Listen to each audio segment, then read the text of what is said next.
किसी भी manager, principal या लीडर से पूछिए, उनके सामने एक बहुत बड़ा सवाल हमेशा रहता है, लोगों के एक ग्रुप से उनका सबसे अच्छा काम कैसे करवाया जाए। ये एक ऐसी पहेली है जिसने सदियों से हमारी मैनेजमेंट की सोच को, हमारे काम करने के तरीकों को शेप दिया है। तो चलिए आज इसी सवाल के कुछ दिलचस्प जवाबों को खंगालते हैं। देखिए, ये सवाल सिर्फ बड़ी बड़ी कंपनियों या स्कूलों तक ही सीमित नहीं है। ये हर उस जगह पर है जहां लोग मिलकर किसी एक लक्ष्य के लिए काम कर रहे हैं। और इसी सवाल का जवाब देने के लिए वक्त के साथ कई अलग अलग सिद्धांत यानी कि थ्योरीज सामने आई हैं। तो ये थ्योरी शब्द सुनकर घबराने की जरूरत नहीं है। ये कोई बहुत डरावनी या मुश्किल चीज नहीं है। जैसा कि महान वैज्ञानिक आइंस्टाइन ने समझाया था, ये बस किसी भी मुश्किल सिस्टम को समझने की हमारी एक कोशिश है, एक तरह का मेंटल मॉडल जो हमें बताता है कि चीजें जैसी हैं वैसी क्यों हैं। तो लोगों से काम करवाने का जो पहला बड़ा और सिस्टमैटिक तरीका सामने आया, वो था इंडस्ट्रियल रेवोल्यूशन के दौर में। और उस सोच का सिर्फ एक ही लक्ष्य था, दक्षता यानी एफिशिएंसी। और इंसानों को इस बड़ी सी मशीन का बस एक छोटा सा पुर्जा माना गया। ये शब्द थे फ्रेडरिक डब्ल्यू टेलर के, जिन्हें फादर ऑफ साइंटिफिक मैनेजमेंट भी कहा जाता है। और सच कहूं तो उनके इस एक वाक्य में ही पूरी की पूरी विचारधारा का सार छिपा है, काम को सबसे कुशल और सबसे किफायती तरीके से करवाना। बस टेलर का सिस्टम ना बहुत सीधा और सरल था। इसका मूल आइडिया था कि काम को वैज्ञानिक तरीके से समझो, मतलब हर काम को छोटे छोटे हिस्सों में तोड़ो, फिर हर हिस्से को करने का सबसे तेज तरीका खोजो और फिर मजदूरों को बस वही करने की ट्रेनिंग दे दो। और हाँ, जो जितना ज्यादा बनाएगा उसे उतने ज्यादा पैसे मिलेंगे। इस मॉडल में मैनेजमेंट का काम था सोचना और प्लान बनाना, और वर्कर का काम था सिर्फ उस प्लान को एग्जीक्यूट करना, दिमाग लगाने की जरूरत नहीं।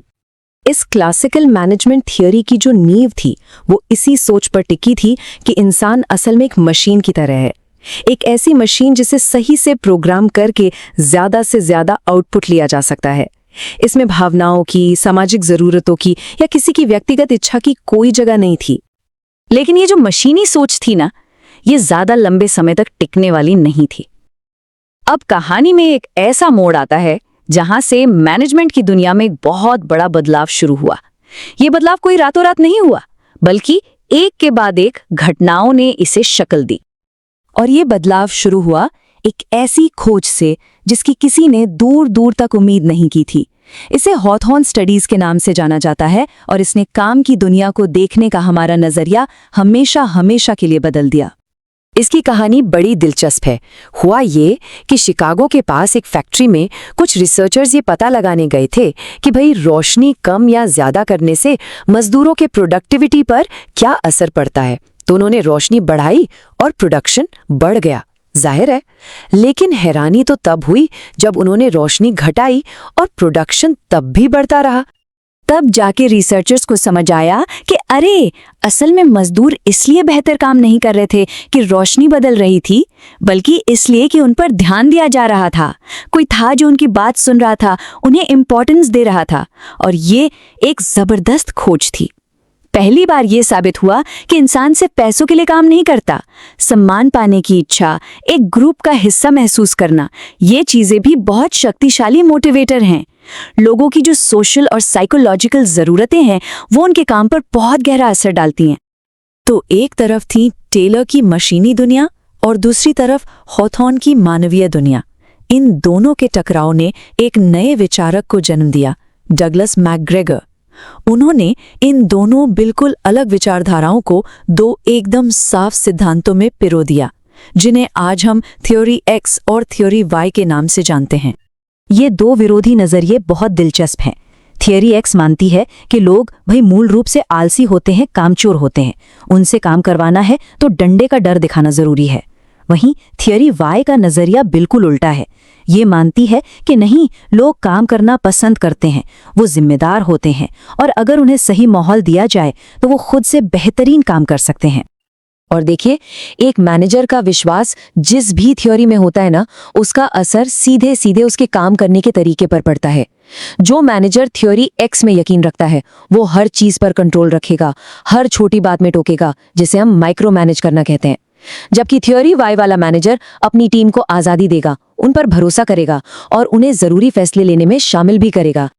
तो ये जो थ्योरीज हैं, ये सिर्फ पुरानी किताबों की बातें नहीं हैं, ये आज भी इसी वक्त हमारे ऑफिस, हमारे स्कूल और हर ऑर्गेनाइजेशन को चलाने के तरीके पर गहरा असर डाल रही हैं।